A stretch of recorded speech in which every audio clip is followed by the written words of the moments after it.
Good afternoon बच्चों। तो हम लोग आज पढ़ने वाले section 133 central government to prescribe accounting standards. Definitely it is the central government who through MCA decide the standards of accounting है ना टू द कंपनीज। बराबर है कि नहीं? सेक्शन 133 ये पावर उनको देता है। बराबर है, सही है ना? सही बोल रहा हूँ ना मैं? सेंट्रल गवर्नमेंट जब भी ऐसे कोई स्टैंडर्ड्स को प्रेस्क्राइब करता है, स्टैंडर्ड्स ऑफ अकाउंटिंग को या any other additional standards, addendum मतलब additional to the main standards, जो रिकमेंड उसे कौन करेगा? ICI, क्योंकि ये एक्सपर्ट है, ये बता पाएंगे कि क्या अकाउंटिंग और ऑडिटिंग के स्टैंडर्ड्स होने चाहिए। डेफिनेटली किससे कंसल्ट करके? नफरा से। हमने नफरा को स्टैब्लिशमेंट इसलिए किया गया है ना कि और आप रिपोर्ट करो कौन कौन से स्टैंडर्ड्स को कंप्लाई करना चाहिए कंपनी में।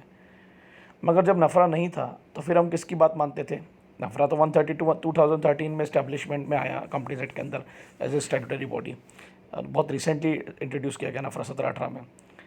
तो गवर्नमेंट पहले भी तो स्टैंडर्ड्स ऑफ अकाउंटिंग को इम्प्लीमेंट करती होगी, तो किसकी रिकमेंडेशन पे करती थी? NASAS, है ना? बराबर कि नहीं? क्या बराबर है? ये आप लोगों को ध्यान रखना है। पहले नफरा के पहले कौन था? NASAS। ओके, अब देखो भाई, ये लास्ट इम्पॉर्टेंट सेक्शन है इस लेक्चर का, जो हम लोग बहुत इस पे क्वेश्चन, नहीं मतलब ये जो सेक्शन है ना, हर क्वेश्चन की अपनी एक रेलेवेंस है।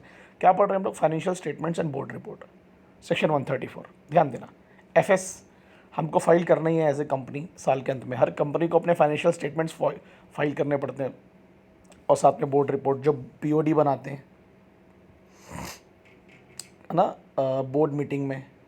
फिर इस बोर्ड रिपोर्ट को आप GM में भी रखते हो। डेफिनेटली ऑडिटर भी उसको क्रॉस एग्जामिन करता है। देखो क्या लिखा उसमें, ऑडिटर की जो रिपोर्ट है वो भी फाइनेंशियल स्टेटमेंट के साथ अटैच की जाती है। और जो रिपोर्ट बाय दी बोर्ड है जिसमें डिटेल्स होते हैं पूरे, है ना, उसमें जो DRS भी होगा, एक डायरेक्टर्स रिस्पॉन्सिबिलिटी स्टेटमेंट के, अगर कंपनी में जो भी अच्छा बुरा होता है उसका एक DRS स्टेटमेंट बना जाता है कि मेरी ऑथोरिटी में और अकाउंटेबिलिटी में हुआ है। वो हर फाइनेंशियल स्टेटमेंट, यानी फाइनेंशियल स्टेटमेंट में जो भी इन्फॉर्मेशन दी गई है वो मेरी रिस्पॉन्सिबिलिटी एज ए डायरेक्टर, क्योंकि जो इन्फॉर्मेशन दी जाती है FS में डेफिनेटली वो इन्फॉर्मेशन डायरेक्टर के थ्रू आती है। तो जो भी बोर्ड रिपोर्ट है ना, जो भी बोर्ड रिपोर्ट है या उसके एडिशनल डॉक्यूमेंटेशन के साथ वो ड्यूली साइंड होते हैं डायरेक्टर्स के द्वारा, होती कि नहीं होती है? और वो FS को हम लोग फिर इशूड और पब्लिश करते हैं ना। बराबर है। साथ में ऑडिटर रिपोर्ट भी रहती है, बोर्ड रिपोर्ट भी रहती है। क्लियर है? छोटा सा ये उदाहरण देख लेते हैं। Authentication of FS, section 134 sub section 1, 2 and 7। Financial statement signed on behalf of board, या तो चेयरपर्सन साइन करेगा भाई, जो भी बोर्ड ऑफ डायरेक्टर का होगा, ऑथराइज बाय द बोर्ड। अगर चेयरपर्सन को उन्होंने ऑथराइज किया कि आप साइन कर दो, या 2 डायरेक्टर्स करेंगे। बराबर है कि नहीं? बराबर है भाई। 1 shall be whole time director, ये आपको ध्यान रखना, 2 में से 1 होल टाइम डायरेक्टर होना अगर है तो। CEO की साइन होगी, CFO की होगी, या कंपनी सेक्रेटरी। ये 4 जो है ना, इनको हम लोग बोलते हैं KMP की मैनेजेरियल पर्सोनल। एक हायरार्ची के थ्रू इंट्रोड्यूस किए जाते हैं इनको कंपनी में, ठीक है। तो ultimate financial statement consist of एक कंसोलिडेटेड, CFS भी आता है, याद आया? Yes sir. It consist of holding, subsidiary, associate, इनका मिला के जो एक ही हम FS बनाते हैं उसको हम कंसोलिडेटेड CFS कहते हैं। करते कि नहीं करते बच्चों? उनके बिहाफ में कौन कौन साइन करता है ये हमको प्रूफ हो गया। और जब 1 पर्सन कंपनी होती है उसमें तो 1 डायरेक्टर ही रहता है, तो वही साइन करेगा, वही सबमिट करेगा रिपोर्ट को।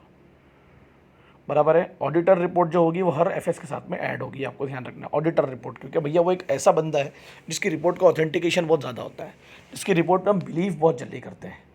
लॉजिक समझा आपको? क्या बोला मैंने? A sign copy of every FS including CFS if any, अगर है तो। ज़रूरी नहीं हर कंपनी का CFS होगा, उसकी कंडीशन तो मैंने आपको बता दिया। उसको आपको इशूड, सर्कुलेटर, पब्लिश करना ही पड़ेगा, along with the copy of any notes attached to और forming a part of such FS। Next word आया ना, मतलब एडिशनल स्टेटमेंट्स और डॉक्यूमेंटेशन और information to the main FS। होता है ना, कई बार हम लोग हर इन्फॉर्मेशन अपनी मेन FS में नहीं सबमिट कर पाते, तो हम लोग कभी कभी एडिशनल इन्फॉर्मेशन के थ्रू उसको submit. Auditor report, board report, section 7, ये आपको पब्लिश करना पड़ेगा, सर्कुलेट करना पड़ेगा। बोर्ड रिपोर्ट हम लोग पढ़ने वाले हैं बच्चों, 134, 3 and 4। According to rule 8 of the companies rule 2014, 2014, the board report shall be prepared based on the standalone financial statement. देखो BOD की जो रिपोर्ट है ना, इट्स वेरी इंपॉर्टेंट। जो कंपनी की जो इन्फॉर्मेशन उनके पास में, उसके आधार पर बोर्ड रिपोर्ट बनाई जाती है। और कंपनी की जो भी सब्सिडाइरीज या एसोसिएटेड या जॉइंट वेंचर्स है उनके परफॉर्मेंस को भी हाईलाइट किया जाता है। देखो यहाँ लिखा हुआ है उनका जो कंट्रीब्यूशन रहा है कंपनी के परफॉर्मेंस पर। अब रिलायंस इंडस्ट्री फॉर एग्जांपल दे रहा हूँ आपको मैं, अगर वो अपना CFS बनाएंगे तो उनकी जो सब्सिडाइरीज होंगी और एसोसिएट होंगी उनका भी वो एक ठीक है, उनका परफॉर्मेंस ही उस इंडस्ट्री के परफॉर्मेंस को इंप्रूव करेगा। लॉजिक समझ रहा ना क्या बोल रहा हूँ आपको मैं, है ना। जो सब्सिडारी कंपनीज होती हैं वही तो होल्डिंग कंपनी के परफॉर्मेंस को भी इंप्रूव करेगी, चाहे वो एसोसिएट हो या जॉइंट वेंचर्स हो। मारुति अच्छा करेगी तो सुजुकी अच्छा करेगी ना, ठीक है। So there shall be attach to statements late before company के सामने आपको जनरल मीटिंग में कुछ स्टेटमेंट्स है वो रखने पड़ेंगे बोर्ड रिपोर्ट के साथ। क्या क्या रहेंगे उस बोर्ड रिपोर्ट में, क्या लिखा होगा वो हम लोग को देखना है। बहुत आसान सा है, ध्यान देना। एक जनरल इन्फॉर्मेशन है, फॉलोइंग इन्फॉर्मेशन। पहला, number of meetings of board जो साल में 4 होनी चाहिए, ये आपको पता होना चाहिए। ऑडिटर्स ने कितने रिपोर्ट किए फ्रॉड, जो फ्रॉड हुए उनमें कितना अपनी रिपोर्ट में उन्होंने कहा, अपने ओपिनियन दिए, adverse opinion, qualified opinion, unqualified. Company की क्या पॉलिसी रही है रेम्यूनरेशन और अपॉइंटमेंट को लेके, क्योंकि ये बहुत इंपॉर्टेंट फैक्टर रेम्यूनरेशन। हम मैनेजमेंट एडमिनिस्ट्रेशन पढ़ेंगे ना, उसमें है क्या एक डायरेक्टर की एक औकात होती है, उससे ज़्यादा उसको रेम्यूनरेशन नहीं पे कर सकते आप, तो उसमें भी बहुत सारे घोटाले होते हैं। पर्टिकुलर्स ऑफ लोन्स, गारंटीज और इन्वेस्टमेंट, ये एक हो गया, ये डिटेलिंग हो गई। स्टेटमेंट ऑफ कंपनीज अफेयर्स, ठीक है। Material change affect on financial position, ऐसा कोई चेंज आपने डॉक्यूमेंटेशन में किया क्या जो कंपनी की फाइनेंशियल पोजीशन की दूसरी ही तस्वीर दिखा रहा है।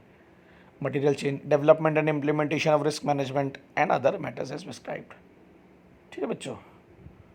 फिर यहाँ कोई वेब एड्रेस है कंपनी का जहाँ आपने एनुअल रिटर्न्स अपने पब्लिश करके रखे हैं, प्लेस्ड करके रखे हैं, तो बताइए पब्लिक डोमेन में आना चाहिए वो एनुअल रिटर्न्स जब ROC को भेजते हैं, है ना। तो ये आप देखो लिखा है ना इसमें डायरेक्टर, ठीक है।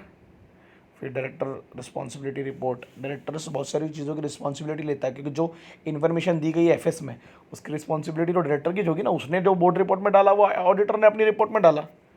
Declaration bye IDs, independent director, उनके भी डिक्लेरेशन होते हैं जो अपॉइंटेड बाय CG होते हैं, सेंट्रल गवर्नमेंट।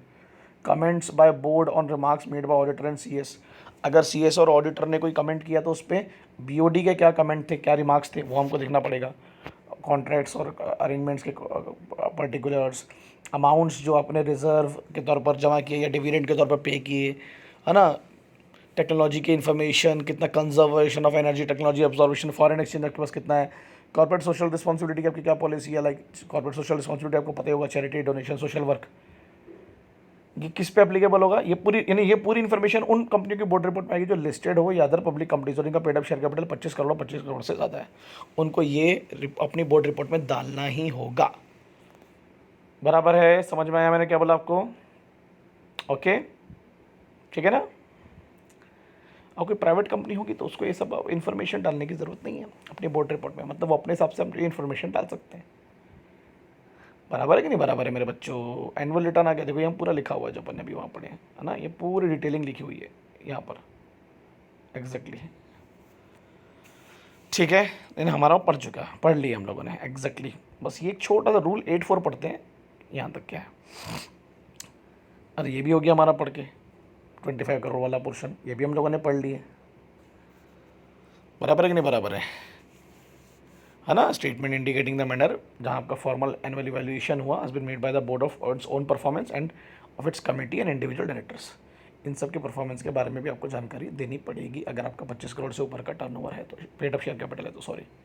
बट ये जो क्लॉजेज है इसमें गवर्नमेंट कंपनी को कुछ एग्जामिशन दिए गए हैं, देखते क्या है। This clause, it is clause P जो हमने पढ़े अभी, shall not apply to the government company in case the directors are evaluated by ministry और डिपार्टमेंट ऑफ CG। अगर गवर्नमेंट का खुद ही का डायरेक्टली कंट्रोल है तो फिर वहाँ पर किसी प्रकार की लॉजिक समझ रहे ना आपको, है ना। ये क्लॉज लगाने की ज़रूरत फिर आपको नहीं है। गवर्नमेंट का इन्वॉल्वमेंट है तो फिर क्या ज़रूरत है, गवर्नमेंट खुद ही पूरी इन्फॉर्मेशन निकाल लेगी, क्योंकि मिनिस्ट्री के चार्ज में है, वो अपना खुद का इवैल्यूएशन लगाएगी, अपने खुद की मेथड्स लगाएगी इवैल्यूएशन की। तो वहाँ पर फिर आपको ये सब क्लॉज P भी लगाने की ज़रूरत नहीं है, लाइक कमेटी की report, individual director report, evaluation, ये सब करने की ज़रूरत है ही नहीं। वहाँ गवर्नमेंट खुद ही देख लेगी ताक झाक क्या करना है। एग्जामिशन भूलना मत था, और सच अदर मैटर्स एज में भी प्रिस्क्राइब्ड।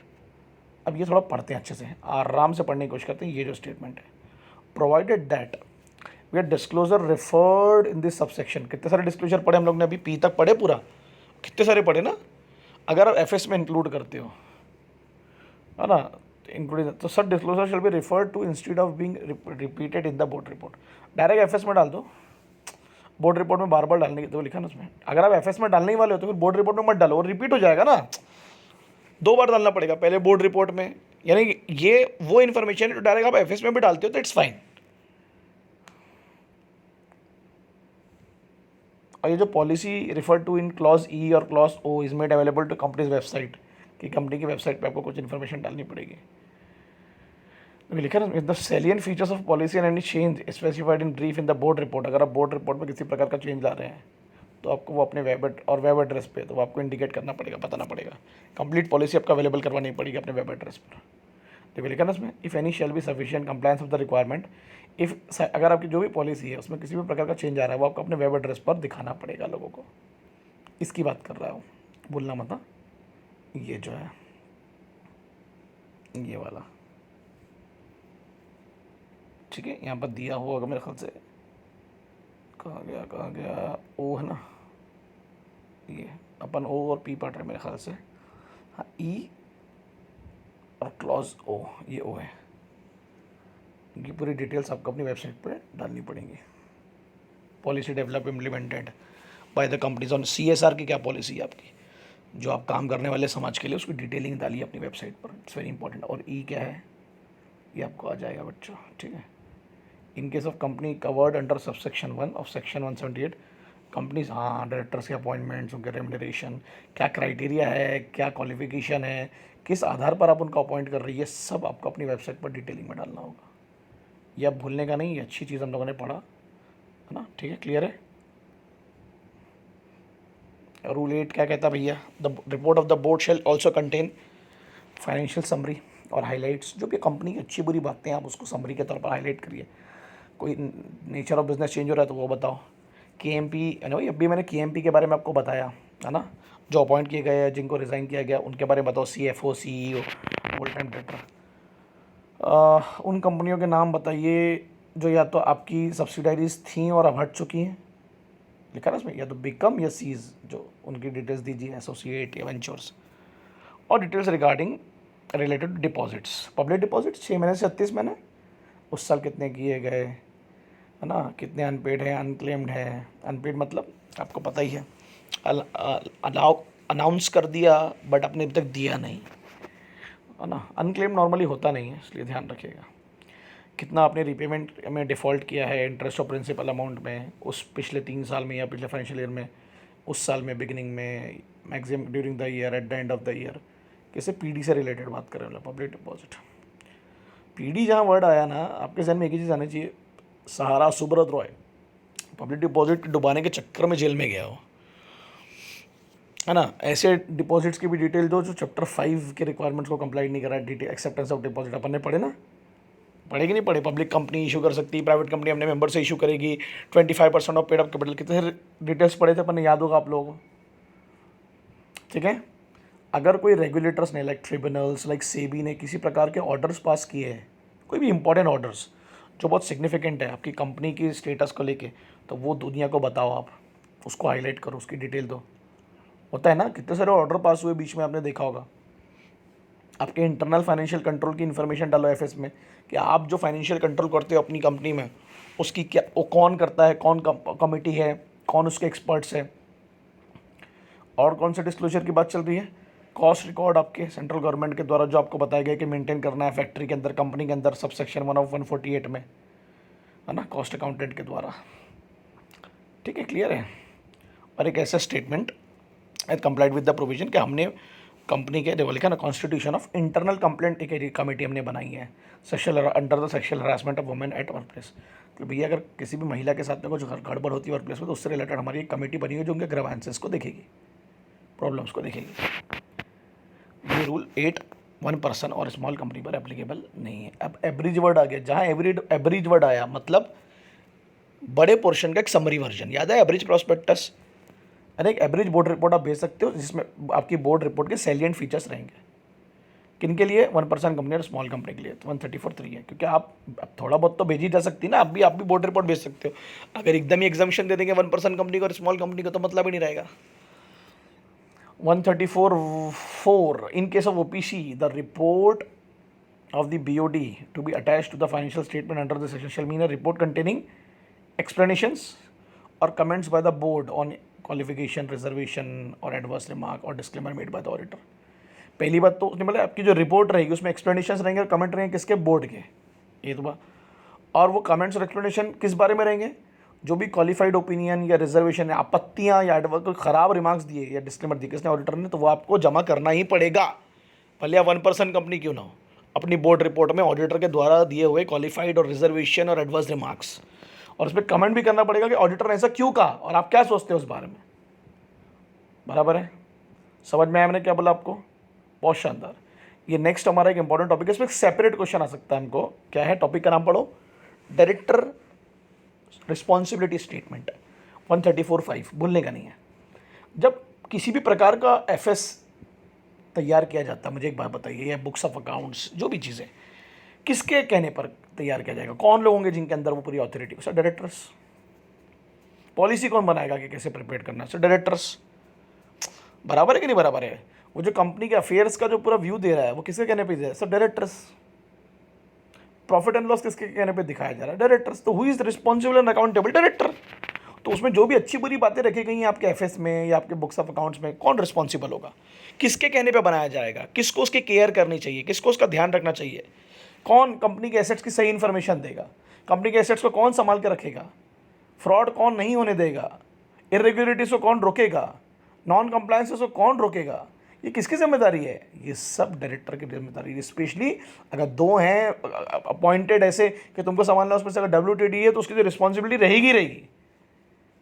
जो कंपनी है, ऑनगोइंग कंपनी है, उसके एनुअल रिपोर्ट, एनुअल अकाउंट कौन तैयार करेगा, किसके कहने पे तैयार होगी, किसके नजर में तैयार होगी, डायरेक्टर। अगर वो लिस्टेड कंपनी का डायरेक्टर है और उनकी इंटरनल फाइनेंशियल कंट्रोलिंग सिस्टम बनाए गए हैं, तो वो इंटरनल फाइनेंशियल कंट्रोलिंग सिस्टम जो है, जो आपके फाइनेंशियल कंट्रोल को ऑब्जर्व करने वाला आपकी कमेटी के द्वारा, वो कैसे चलेगा, कैसे वर्क करेगा, वो कौन डिसाइड करेगा, डायरेक्टर्स। समझ रहे ना लॉजिक क्या है।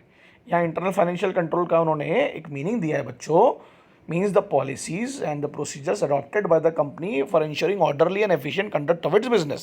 अपने बिजनेस को चलाने के लिए जब आप पॉलिसीज और प्रोसीजर्स बनाते हैं तो इंटरनल फाइनेंशियल कंट्रोल करके एक और आप बोल सकते हैं it is a kind of group of people जो इस पर फोकस करेगा कि कंपनी की पॉलिसी प्रोसीजर सही तरीके से अपनाया जाए एफिशिएंट वे में, है ना। वो पॉलिसी कैसी होती है कि कंपनी के एसेट्स को सेफगार्ड किया जाए, फ्रॉड्स और एरर को डिटेक्ट किया जाए, एक्यूरेसी और कंप्लीटनेस पे फोकस किया जाए, जो कंपनी की इन्फॉर्मेशन है वो प्रॉपरली हो, सही हो। बराबर है कि नहीं बराबर है।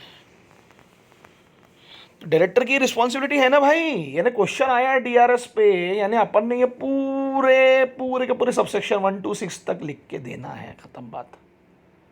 Signing off board report 134 subsection C, board report और कोई भी उसका एडिशनल डॉक्यूमेंटेशन जो सप्लीमेंट होता है, साइन चेयरपर्सन या बोर्ड, या अगर कोई ऑथराइज नहीं है तो sign by 2 directors, one of them shall be a managing director, और अगर एक ही director by when there is one director, ये भूलने का नहीं है ना। और अगर कुछ गड़बड़ हुआ एफएस में, गलत साइन, गलत इन्फॉर्मेशन, कुछ भी गड़बड़, सही तरीके से फाइल नहीं किए, तो कंपनी को फाइन है 25 लाख, सॉरी 50,000 से 25 लाख का डैमेजेस देना पड़ेगा कंपनसेशन। और अगर कोई ऑफिसर इन्वॉल्व है इसमें एफएस में गड़बड़ी में, तो definitely imprisonment for a term. मैं DRS की बात कर रहे हैं अपन कि DRS अगर आपने सही तरीके से नहीं दिया, डायरेक्टर रिस्पॉन्सिबिलिटी स्टेटमेंट आपके, है ना, तो आपकी इम्प्रिजनमेंट होगी 3 साल तक की, फाइन 50,000 से 5 लाख और 2 बोथ।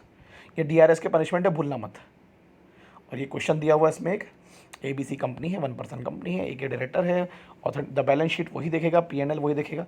तो इनके अपन ने पढ़े 134(4) में अभी कि भैया आप एक ही हो, चलो ठीक है, मगर आपकी सबमिट ऑडिटर रिपोर्ट भी रहेगी उसमें, ऑडिटर के जो भी कमेंट्स और एडवर्स रिमार्क्स रहेंगे क्वालिफाइड एंड क्वालिफाइड, वो आपको अपनी बोर्ड रिपोर्ट के साथ सबमिट करना पड़ेगा। समझा, अपन ने पढ़े, इसको बोले 134(4) यहाँ पर ये करना ही पड़ेगा आपको, आप बच नहीं सकते। रूल 8 आप पे एप्लीकेबल नहीं, बट बाकी सब एप्लीकेबल है। ये बहुत इंपॉर्टेंट चीज़ें अपन ने आज पढ़े हैं, छोड़ने का नहीं बच्चों, ठीक है बच्चों, चलो फिनिश।